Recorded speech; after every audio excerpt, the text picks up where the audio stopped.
তাহলে দেখা যাক কোনটা সঠিক উত্তর।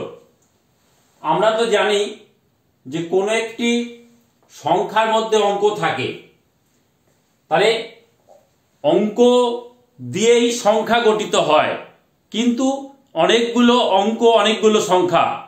তাহলে সেক্ষেত্রে এই প্রশ্নটার আলোচনা করতে গেলে যে ছাত্রটি অঙ্ক সংখ্যার ধারণা নিখুঁত, তাহলে ও তো সঠিক বলেনি, ও বলছে যে কোনো সংখ্যাই অঙ্ক, অর্থাৎ 15 একটি অঙ্ক বলছে, কিন্তু 1 আর 5 অঙ্ক হয়, কিন্তু 1 আর 5 যে সংখ্যাটা এটা হয় না, তাহলে 15 অঙ্ক নয়, 45 অঙ্ক নয়, ও সেটা বলছে।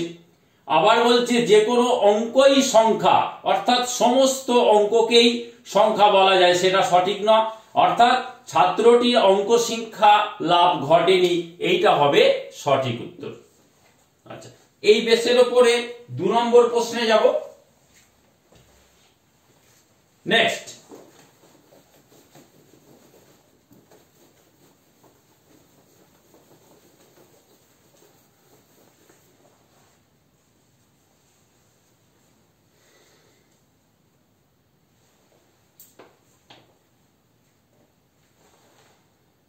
ব্ল্যাকবোর্ডে লেখা আছে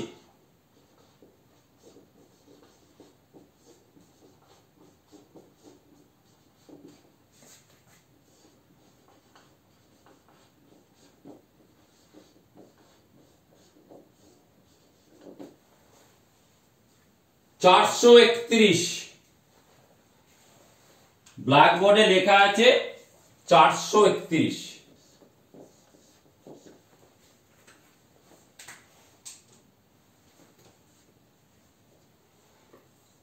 এর ব্যাখ্যা করা হচ্ছে। ব্যাখ্যায় কি বলা হচ্ছে? 1 নম্বর, 431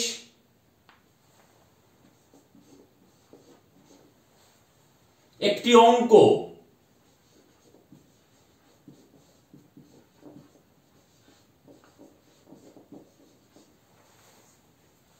যেটা 4, 3, 1 এই সংখ্যা দ্বারা গঠিত।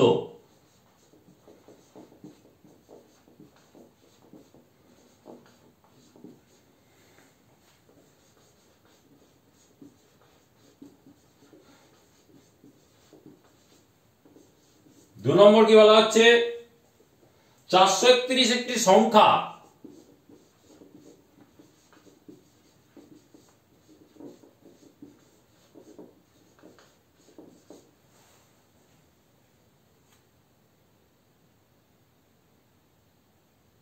আবার একে অঙ্কও বলা যায়।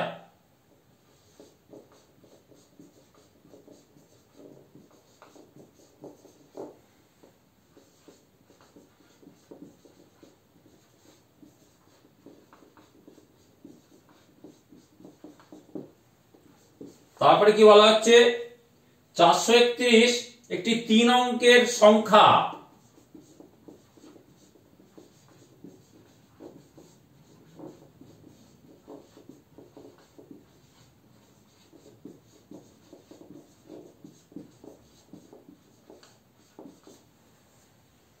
যেটা 4, 3, 1 এই অঙ্ক দ্বারা গঠিত।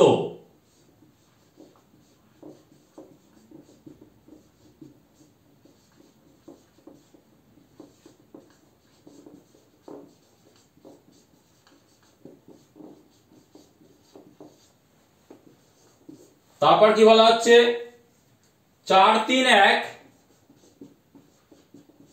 এই প্রাথমিক সংখ্যা,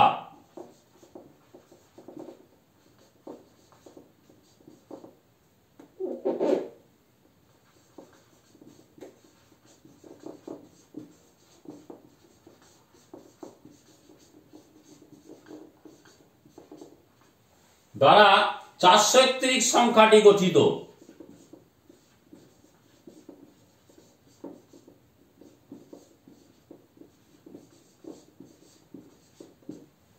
দেখুন 431, 4, 3, 1 এইগুলো অঙ্ক, এই অঙ্কগুলো দিয়ে 431 সংখ্যাটা গঠিত হয়েছে। এই যে 4, 1, 3, 2, 0 এই সমস্ত অঙ্কগুলোকে আমরা প্রাথমিক সংখ্যা বলতে পারি। এই রকম অঙ্ক বা প্রাথমিক সংখ্যা দিয়ে একটা পূর্ণ সংখ্যা গঠিত হয়। সেক্ষেত্রে 431 3 অঙ্কের সংখ্যা সঠিক, সেটা 4, 3, 1 এই অঙ্ক দ্বারা গঠিত সঠিক। আবার 4, 3, 1 এই প্রাথমিক সংখ্যা মানে অঙ্ক দ্বারা 4 সেট গঠিত, সেক্ষেত্রে শেষের দুটো একদম সঠিক উত্তর। নেক্সট,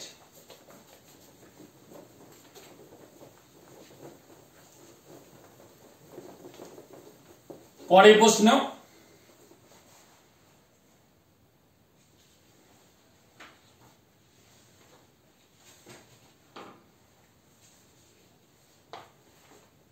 একটি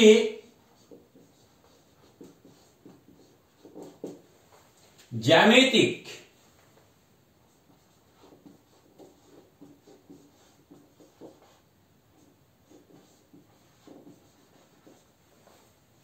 সংজ্ঞায়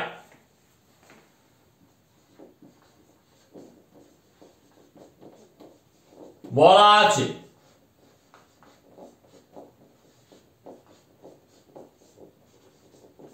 কি বলা আছে?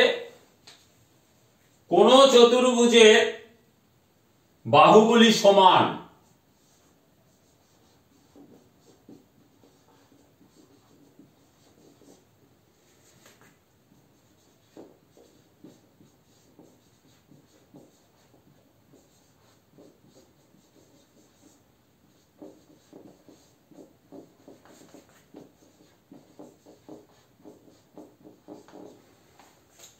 এবং বিপরীত বাহুগুলি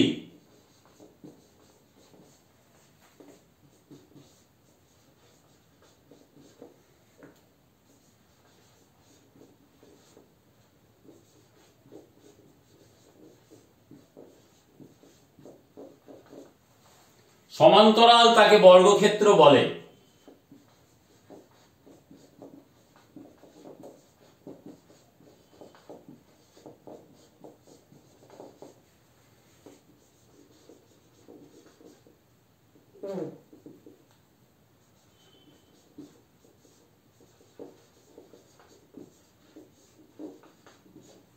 এই কথা বলা হচ্ছে ছাত্রটির বর্গক্ষেত্রের ধারণা ভুল।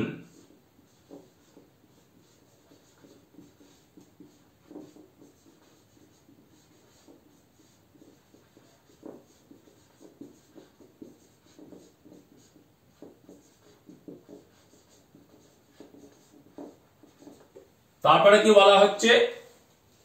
ছাত্রটির চতুর্ভুজের ধারণা ভুল।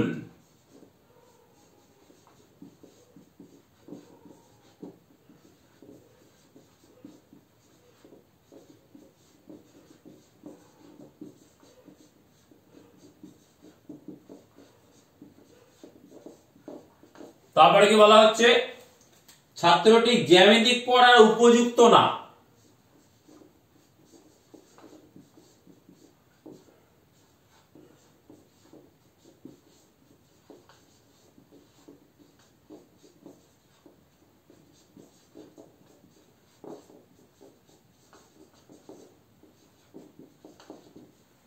তারপরে কি বলা হচ্ছে? ছাত্রটির অঙ্কে আগ্রহ নেই।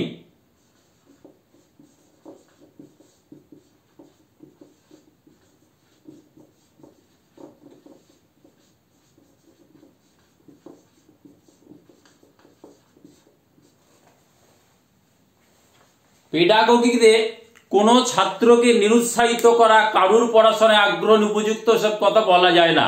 সমস্ত ছাত্রকেই শিক্ষা লাভ করাতে হয়। সেক্ষেত্রে ও বলছে কোন চতুর্ভুজের বাহুগুলি সমান এবং বিপরীত বাহুগুলি সমান্তরাল। তার একটা চতুর্ভুজের বাহুগুলো সমান, কোন বাহুগুলো সমান, বিপরীত বাহুগুলো সমান নাকি পাশাপাশি সব বাহুগুলো সমান তা বলা নেই। বিপরীত বাহুগুলো সমান্তরাল, সমান এবং সমান্তরাল সেটা বলা নেই। সেক্ষেত্রে ও বর্গক্ষেত্র সঠিক জানে না। চতুর্ভুজ যে জানে কি জানে না এমন কথা এখানে বলা যাচ্ছে না। তাই ছাত্রটির বর্গক্ষেত্রের ধারণা ভুলটাই আমরা কেবলমাত্র ধরে নেব। নেক্সট, পরের প্রশ্নে চলুন।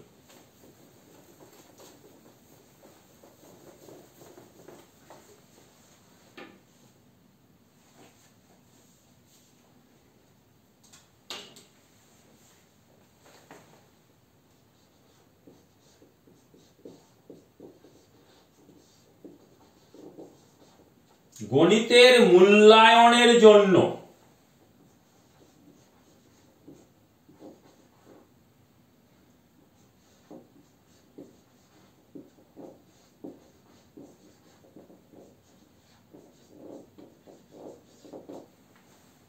একজন শিক্ষক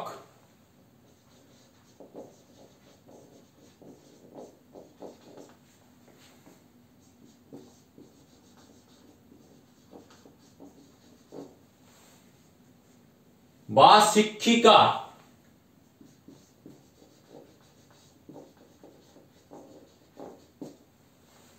ব্যবহার করা উচিত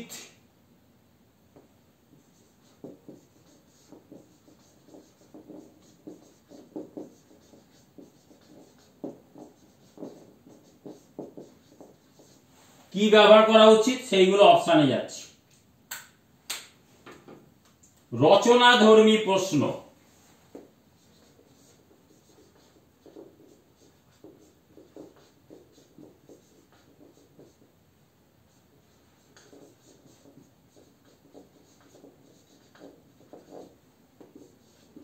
দু নম্বর মৌখিক প্রশ্ন,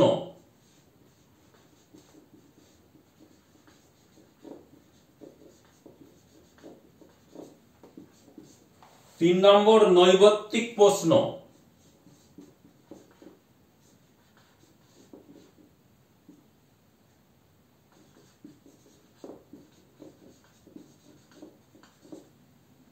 চার নম্বর সবগুলি।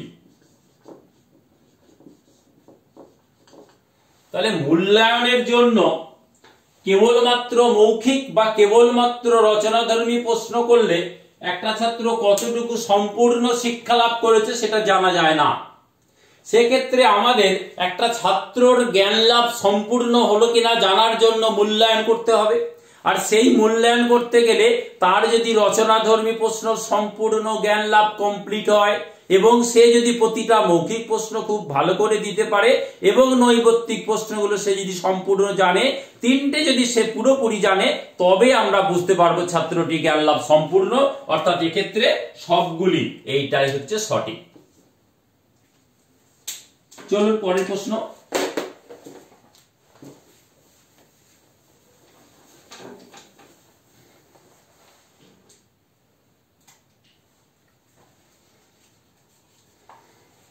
একটা শ্রেণীকক্ষ স্কুল ম্যাপ তৈরি করা আছে।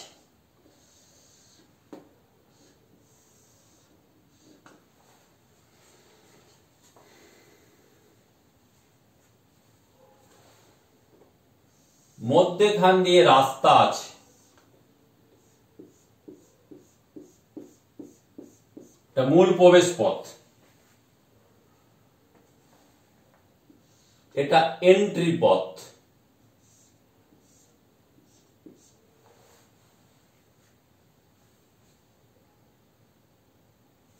এটা হচ্ছে খেলার মাঠ।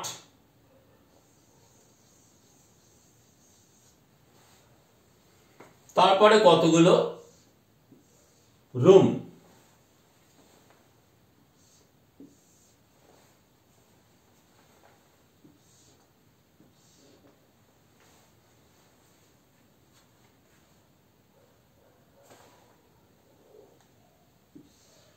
रूम ए, रूम बी, रूम सी, रूम डी, रूम ई, रूम एफ। रूम एफ এ প্রধান শিক্ষক বসেন।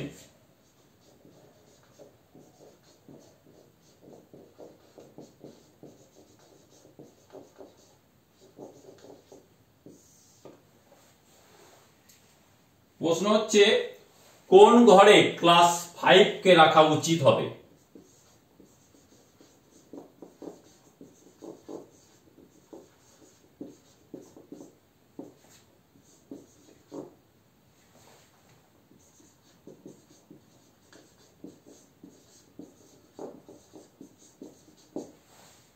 ঘরের মাপলুক গুলো দেখতে হবে আমাদের, আর কোন ঘরে কোন ক্লাসকে রাখতে হবে সেটা দেখতে হবে। দেখুন এখানে প্রধান শিক্ষক, তার পাশে হচ্ছে রাস্তা, এইখান দিয়ে প্রবেশ করে মূল করিডোর খেলার মাঠ।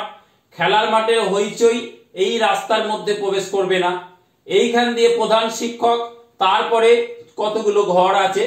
তো দেখা যাচ্ছে প্রধান শিক্ষকের পাশের যে ঘরটা, সে ঘরটা ছোট, এটা একদম ছোট। এইখানে একটা ছোট ঘর, এটা ছোট, এটা বড় ঘর। তাহলে প্রধান শিক্ষকের পাশে যদি আমরা ক্লাস 5 কে রাখি, সি বি অথবা ডি, সি বি অথবা ডি ঘরে যদি ক্লাস 5 কে রাখি, সচরাচর প্রাথমিক স্কুল থেকে যাওয়ার পর ক্লাস 5 এর ছেলেরা একটু চেঁচামেচি হইহট্টগোল করে, সেক্ষেত্রে প্রধান শিক্ষকের কাজে বিঘ্ন ঘটবে এবং ক্লাস 5 এর স্ট্রেংথ বেশি, সব থেকে বড় ঘরকে ক্লাস 5 কে দিতে হয়। সেই জন্য আমরা দেখতে পাচ্ছি প্রধান শিক্ষকের থেকে সব থেকে দূরের ঘর এবং স্কুলের সব থেকে বড় ঘর, অর্থাৎ এই হচ্ছে আমাদের ক্লাস 5 কে নির্দিষ্টভাবে চূড়ান্ত করা দরকার। নেক্সট,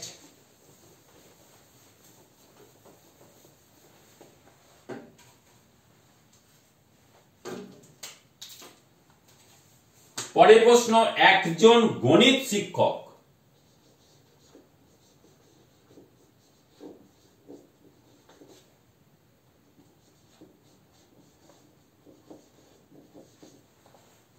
শিক্ষকের যে গুণ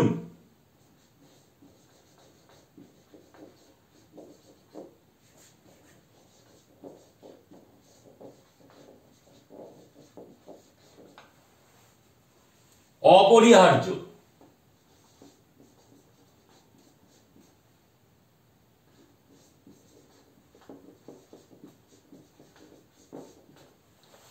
তা হলো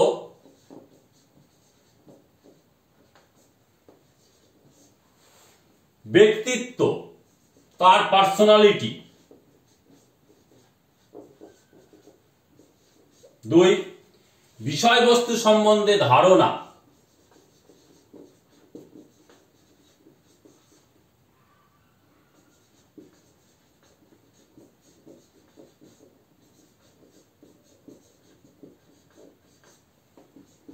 3, শিক্ষকতার যোগ্যতা।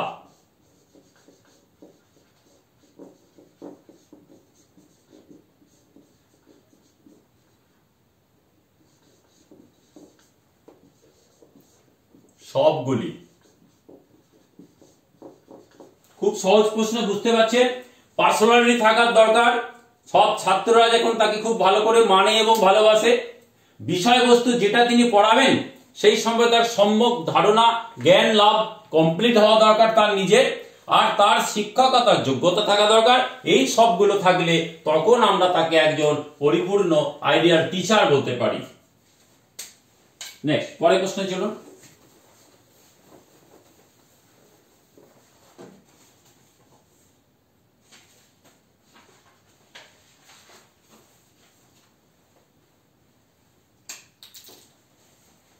গণিত শিক্ষণ পদ্ধতি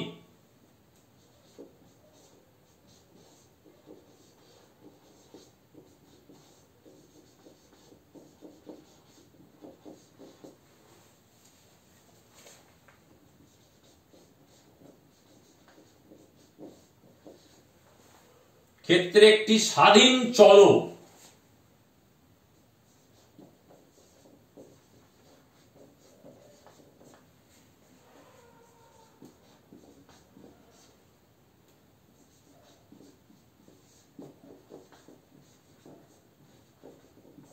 চলোটা কি? 1 নম্বর স্টুডেন্টরা, ছাত্রছাত্রীরা, শিক্ষার্থী। 2 নম্বর শিক্ষক। 3 নম্বর করণিক, স্কুল স্টাফ। 4 নম্বর প্রধান শিক্ষক।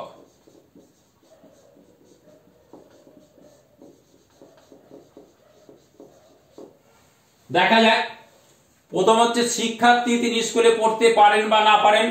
শিক্ষার্থী তিনি ইচ্ছা মতন সাবজেক্ট নিয়ে ভর্তি হতে পারেন, সায়েন্স কমার্স যে কোনো কিছু। তিনি যেই স্কুলে ইচ্ছা ভর্তি হতে চান হতে পারেন, তিনি স্বাধীন। শিক্ষক, তিনি যে বিষয়ের শিক্ষক, যে স্কুলের শিক্ষক, তাকে সেই স্কুলেই শিক্ষকতা করতে হবে, সেই বিষয়ই তাকে পড়াতে হবে। করণিক, তার কাজ হচ্ছে ছাত্রদের ভর্তি হওয়ার সমস্ত হিসাবপত্র মেনটেন করা, তাকে সেই কাজ করতে হবে, তিনি অন্য কোনো কাজ করতে পারেন না। আর প্রধান শিক্ষক, তার কাজ প্রধান শিক্ষকতা করা। এরা কেউ স্বাধীন নয়, কেবলমাত্র শিক্ষার্থী একমাত্র স্বাধীন চলো, তারা তাদের স্বাধীনতা অনুযায়ী সিদ্ধান্ত পরিবর্তন করতে পারে। পরের প্রশ্নে যাই।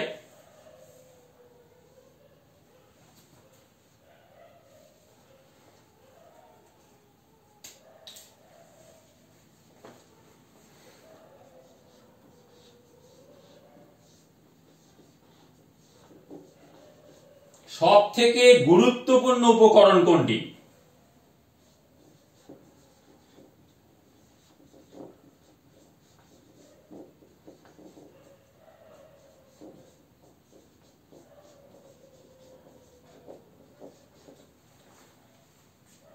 যেটি ছাত্রদের কাছে ভালোভাবে ব্যাখ্যা করা সম্ভব।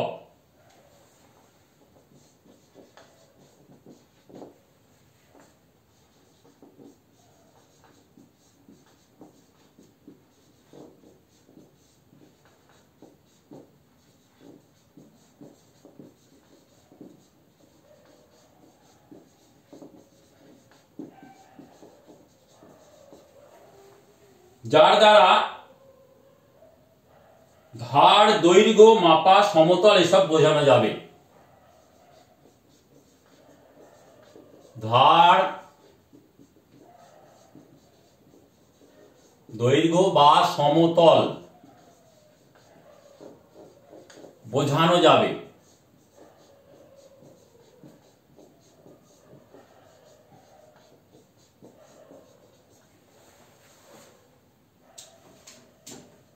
এক নম্বর ভূগোল।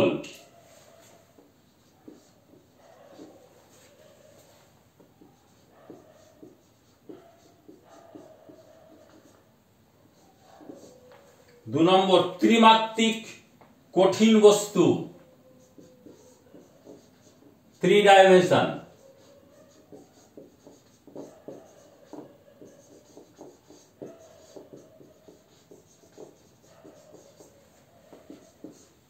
ঘনক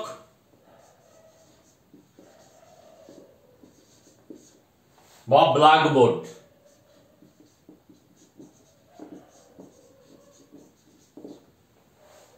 আমরা যদি ছাত্রদের কাছে ভালো বোঝাবো, ধার, দৈর্ঘ্য, সমতল যাই বোঝাতে চাই না কেন, ভূগোল মানে গোটা পৃথিবী, গোটা বিশ্ব। ত্রিমাত্রিক মানে শুধুমাত্র 3 ডাইমেনশন, অর্থাৎ সমতল কোনো বস্তুর ক্ষেত্রে ত্রিমাত্রিক আসে না। ঘনক তো নয়, তাহলে ব্ল্যাকবোর্ডের সাহায্যে ছবি এঁকে আমরা কোনো সমতলের ধার, দৈর্ঘ্য সবকিছু বোঝাতে পারবো।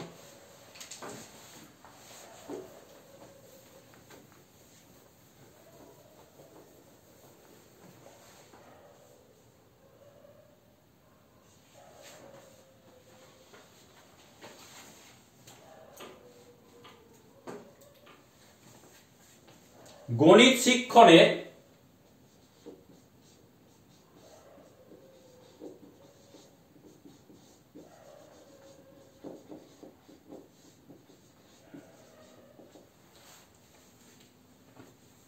ক্ষেত্রে শিশুর দেহ আর মনের সমন্বয় সাধন করে।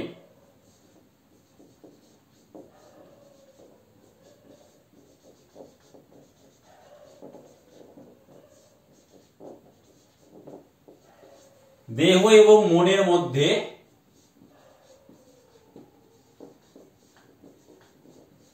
সমন্বয় সাধন করে।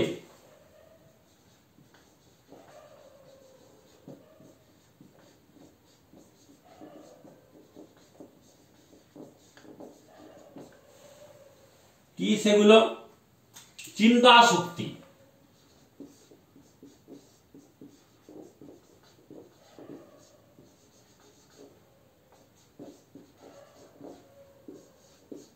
চেতনা,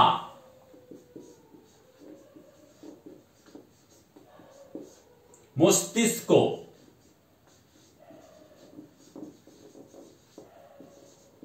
আর সবগুলি।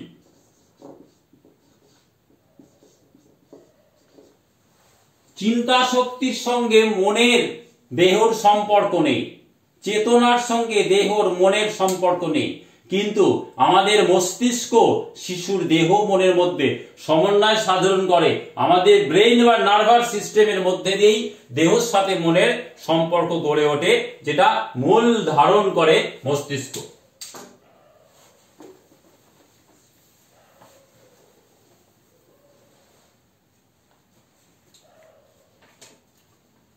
অঙ্ক শিক্ষকের কাজ কি বলতো?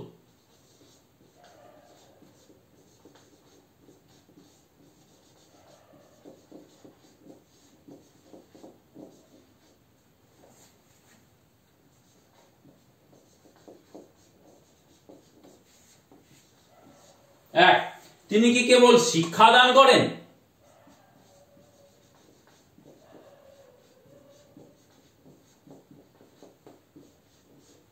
তিনি কি শুধু মেনটেন করেন, তত্ত্বাবধান করেন?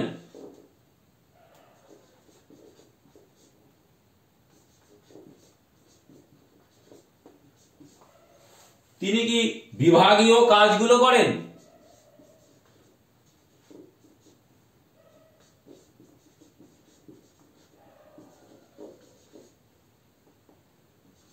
নাকি সবকিছুই করতে হয় তাকে? একজন শিক্ষক তিনি শুধু শিক্ষাদান করবেন, শিক্ষাদান কিভাবে করবে সেটা ভাববেন না, ম্যানেজমেন্টের সঙ্গে যুক্ত থাকবেন না, এমন হতে পারে না। তিনি যে শিক্ষকতার সাথে যুক্ত সেই বিভাগের সমস্ত কাজকর্ম গুছিয়ে নিতে হবে, অর্থাৎ শিক্ষা দান করা, তত্ত্বাবধান করা এবং বিভাগীয় কাজ করা, সবগুলো কাজ তাকে নিপুণভাবে করতে হয়। এটাই একজন শিক্ষকের মূল কাজ।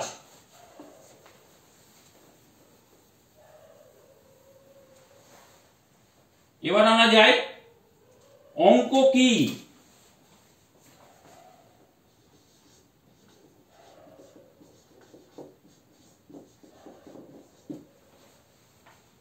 অঙ্ক হলো একটা বুদ্ধি বিজ্ঞান।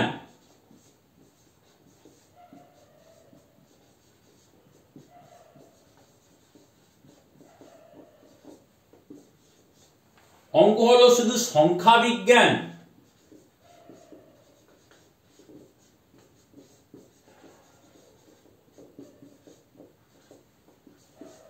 অঙ্ক শুধু গণনা, নাকি সবগুলো?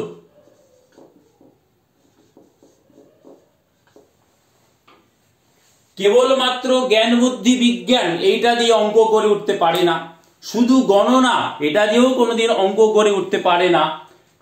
সংখ্যা কেবলমাত্র নাম্বার, নাম্বারের সঙ্গে তথ্য, তার একক ইউনিট, এটা ছাড়া করে উঠতে পারে না। আবার বুদ্ধি বিজ্ঞান ছাড়াও যেমন অঙ্ক সম্ভব নয়, কোন একটি নাম্বার সংখ্যা ছাড়াও সম্ভব না, কোন হিসাব বা গণনা ছাড়াও সম্ভব না। অর্থাৎ সবকটি থাকলে তবেই আমরা অঙ্ক করে তুলতে পারি।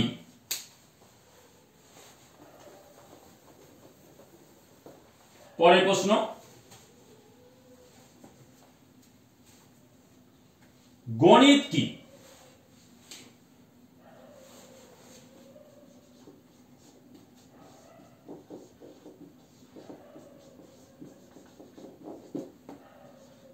এক, পদ্ধতিগত, সংগঠিত এবং নির্দিষ্ট শাখার বিজ্ঞান।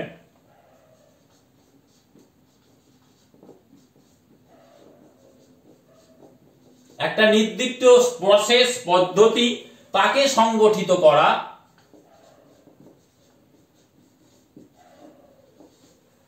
এবং নির্দিষ্ট শাখার বিজ্ঞান।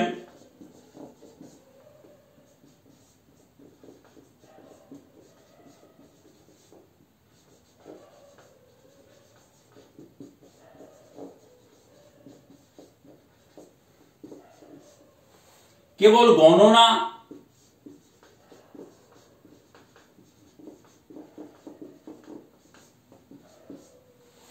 ব্যবহারিক বিজ্ঞান, অ্যাপ্লাইড সায়েন্স,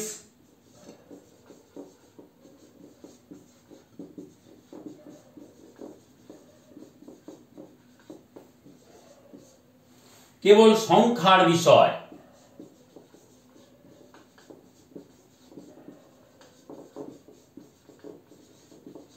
তাহলে একটা নির্দিষ্ট প্রসেসকে সংগঠিত করে নির্দিষ্ট শাখা অর্থাৎ অঙ্ক সম্বন্ধে যে বিজ্ঞান সেটা হচ্ছে গণিত। শুধু গণনা দিয়ে বা কেবল অ্যাপ্লাইড সায়েন্স দিয়ে বা শুধু নাম্বার দিয়ে কোনোদিন অঙ্ক করে উঠতে পারে না, সেই জন্য 1 নম্বরটা হচ্ছে সঠিক উত্তর। পরের প্রশ্ন,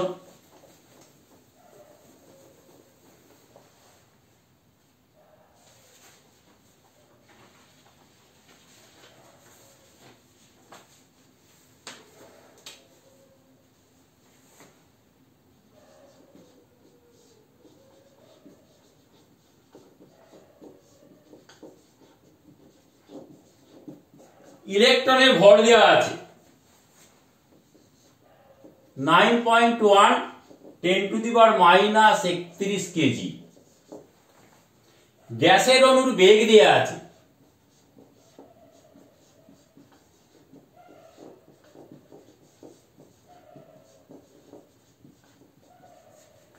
400 মিটার/সেকেন্ড। পৃথিবীর ব্যাসার্ধ দেওয়া আছে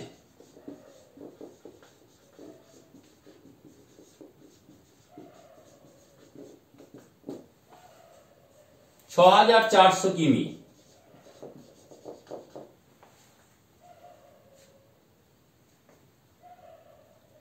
চাঁদের টান পৃথিবীর 6 ভাগ।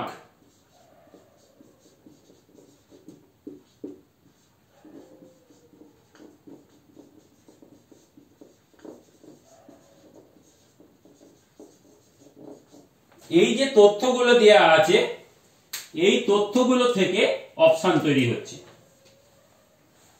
প্রথম অপশন, সবগুলি পূর্ণ সংখ্যা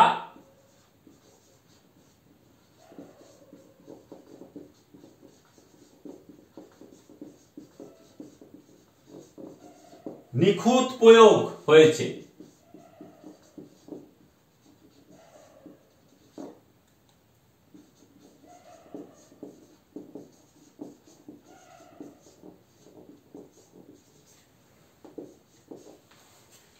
সবগুলি স্বাভাবিক সংখ্যার প্রয়োগ ঘটেছে।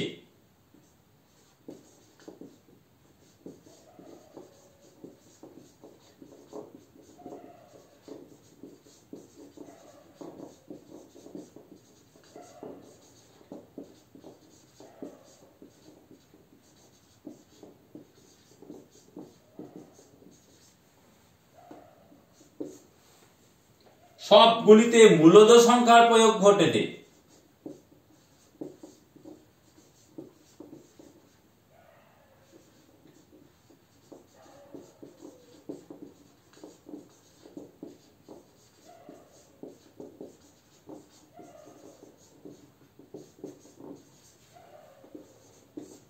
আর সবগুলোই সঠিক।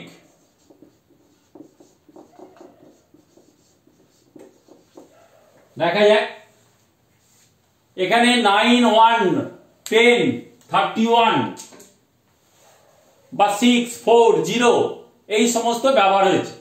তাহলে আমরা আমাদের জানতে হবে মূলদ সংখ্যা কি, স্বাভাবিক সংখ্যা কি, পূর্ণ সংখ্যা কি। পূর্ণ সংখ্যা মানে 0 থেকে একদম অসীম পর্যন্ত সমস্ত সংখ্যা অখণ্ড। পূর্ণ স্বাভাবিক সংখ্যা হচ্ছে 1 থেকে শুরু করে সমস্ত অসংখ্য সংখ্যা 0 থেকে শুরু হয় না, 1 থেকে শুরু হয়। আর মূলত মানে দুটি পূর্ণ সংখ্যা অখণ্ড সংখ্যার অনুপাতে প্রকাশ করা যায়। তাহলে আমাদের এখানে যেমন 1 ব্যবহার হয়েছে, 0 ব্যবহার হয়েছে, 9 ব্যবহার হয়েছে। তাহলে আমরা এখানে দেখতে পাচ্ছি শুধু স্বাভাবিক না, 0 ব্যবহার হয়েছে। তাহলে সবগুলোতে পূর্ণ সংখ্যা যা যা দিয়ে গঠিত হয় সবকটা এখানে ব্যবহার হয়েছে। তাহলে এখানে পূর্ণ সংখ্যার নিখুঁত প্রয়োগ ঘটেছে, এটা হবে সঠিক উত্তর।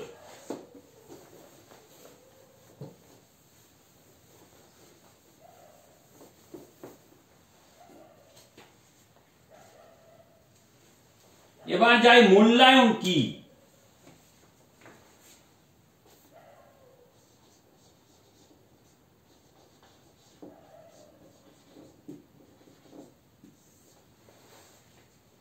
কোনো কিছুর ওপর মূল্য নির্ধারণ করা।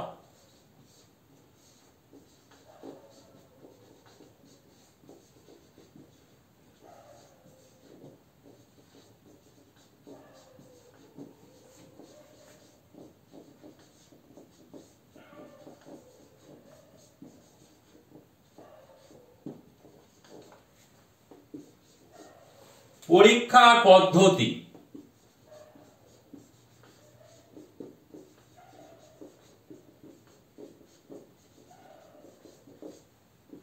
সার্ভে করা, কোনো কিছুর অর্থ জানা,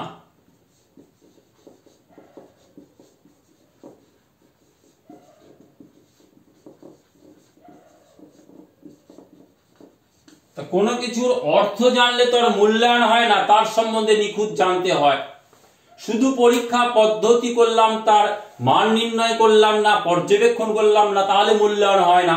শুধু সার্ভে করলে মূল্যায়ন হয় না। তাহলে কোনো কিছুর ওপর সামগ্রিক মূল্য নির্ধারণ করতে হলে যা যা পদ্ধতি অবলম্বন করতে হয় তা গণনা করার সমস্ত পদ্ধতিটা হচ্ছে মূল্যায়ন। তাহলে 1 নম্বর অপশন সঠিক।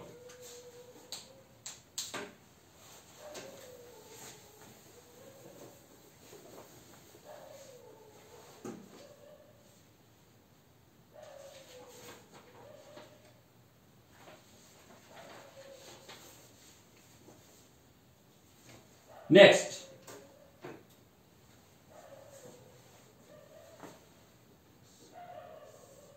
একটা খোপের মধ্যে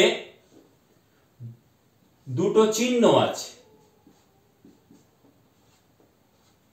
তাকে যোগ করতে বলছে।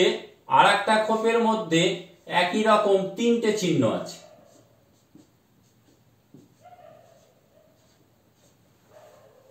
তাকে যোগ করতে বলছে। খোপের মধ্যে আবার 4টে চিহ্ন আছে।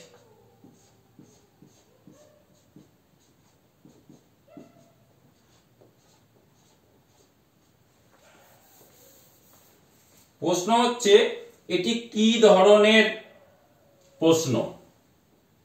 ইকুয়াল টু কত?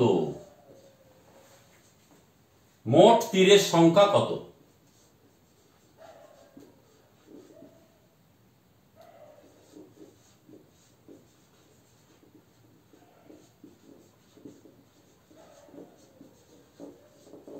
মোট তীরের সংখ্যা কত জানতে চাইছে না, এটি কি ধরনের প্রশ্ন। প্রশ্ন হচ্ছে এটা।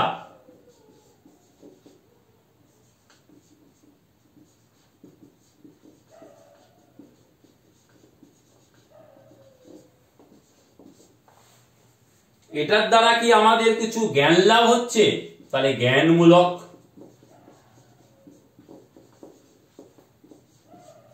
এটার দ্বারা আমাদের কিছু কি বুদ্ধি বাড়ছে? তাহলে বোধমূলক।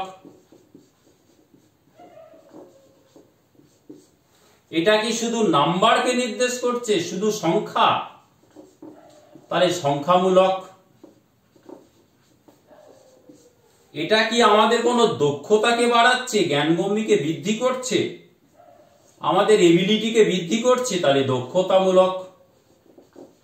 তাহলে বুঝতে পারছি 3টে তীর 4টে তীর দিয়ে আমাদের নাম্বার ছাড়া কিছুই ইন্ডিকেট করছে না। এর দ্বারা কোনো জ্ঞান হয় না, কোনো বুদ্ধি হয় না, কোনো দক্ষতা হয় না। তাহলে এটা কেবলমাত্র সংখ্যামূলক প্রশ্ন। এটাই উত্তর।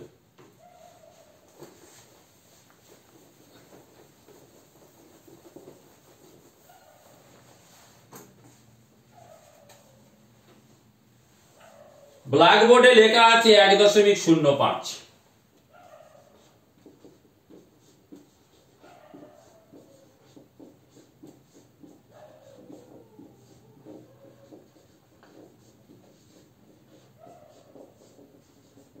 লেখা আছে 1.05।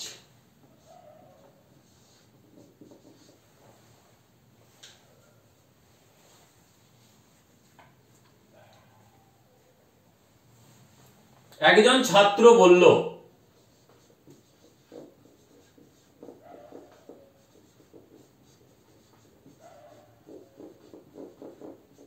কি বলছে? ওটা 5.01।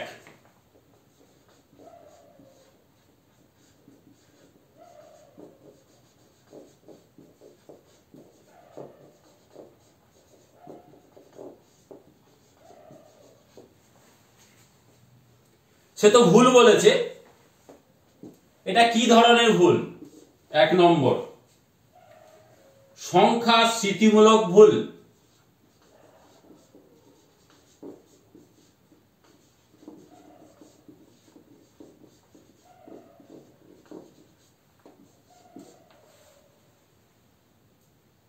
প্রকৃত মানের ভুল।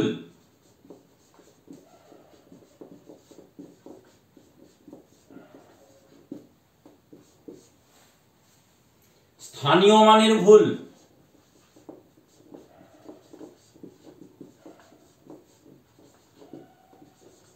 নাকি দশমিক স্থানের ভুল।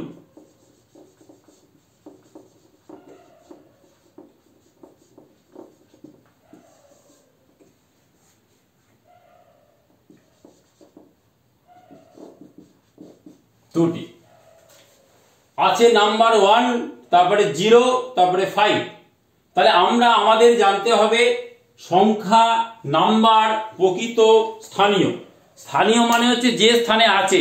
5000-এর পরে কিছু থাকলে 5353, তাহলে 5-এর স্থানীয় মান 5000। আর 5-এর একক মান 5, প্রকৃত মান 5, 3-এর মান 5, 3-এর মান 3, 4-এর মান 4। যে স্থানে আছে সেটা স্থানীয় মান। তাহলে সংখ্যা স্মৃতি অর্থাৎ 105 কে 5 ভেবেছে, কিন্তু 1 আর 5 ও চেনে, শুধু কোন জায়গা সেটা গন্ডগোল করে ফেলেছে। ওর প্রকৃত মান অর্থাৎ 1 কে 1 বলেছে, 5 কে 5 বলেছে। স্থানীয় মান অর্থাৎ যেখানে 1 সেখানে 5, সেখানে 1 সেখানে 5, উল্টো বলেছে। 5.1 অর্থাৎ 5 দশমিক স্থান, প্রথমে এক ঘরের পর দশমিক, তারপরে দুটো সংখ্যা, ও কিন্তু তাই 5.01 তাই বলেছে। অর্থাৎ ও যে ভুল করেছে সেটা স্থানের অর্থাৎ স্থানীয় মানের ভুল করেছে। ওর কোন স্থানে দশমিক সেটাও ঠিক বলেছে, 1 আর 5 দুটো প্রকৃত মানও ঠিক বলেছে, সংখ্যা ভুল বলেনি, ও স্থানীয় মান ভুল বলেছে।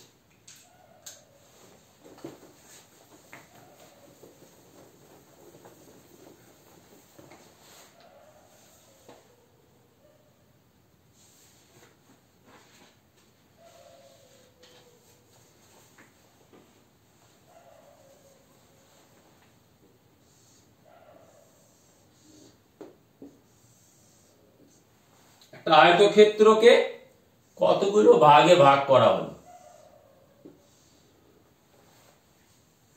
বলছে কি কটা আয়তক্ষেত্র আছে।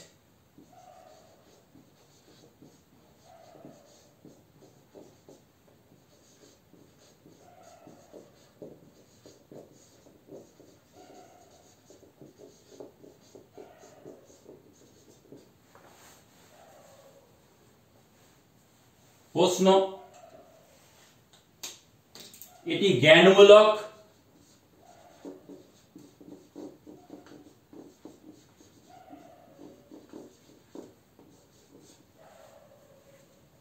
এটি শিক্ষামূলক,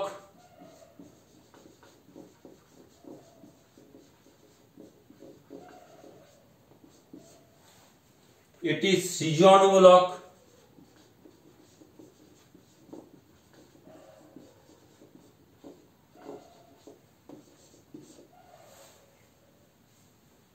এটি স্মৃতিমূলক।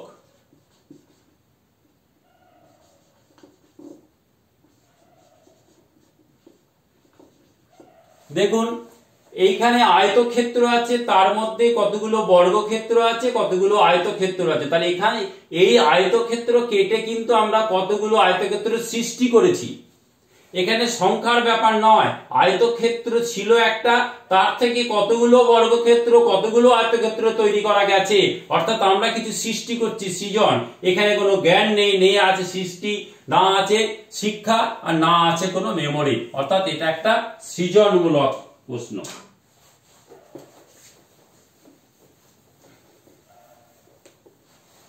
আর একটা খুব ভালো পদ্ধতি দেখাই। এখানে 10 আছে,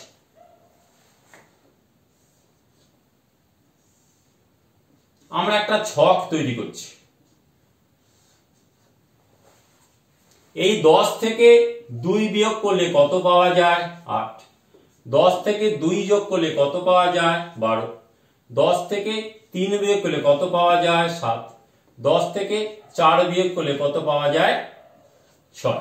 তাহলে এরকম ধরনের সুন্দর একটা যে ছক তৈরি করে একটা অঙ্কের পদ্ধতি তৈরি করা হলো, এই পদ্ধতিটাকে আমরা কি শিখতে পারি?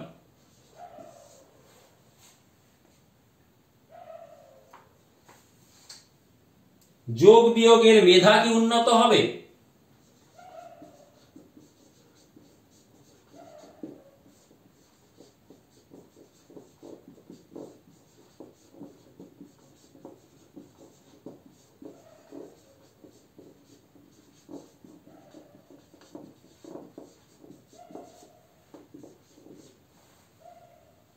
মূলগত মূল্যায়ন হবে।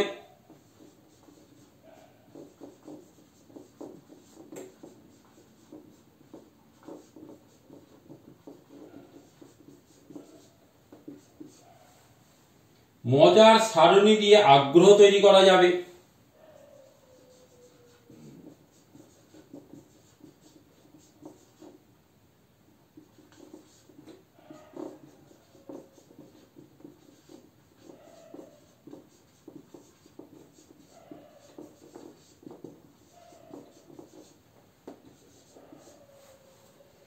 আর গণিতজ্ঞ মন তৈরি করা যাবে।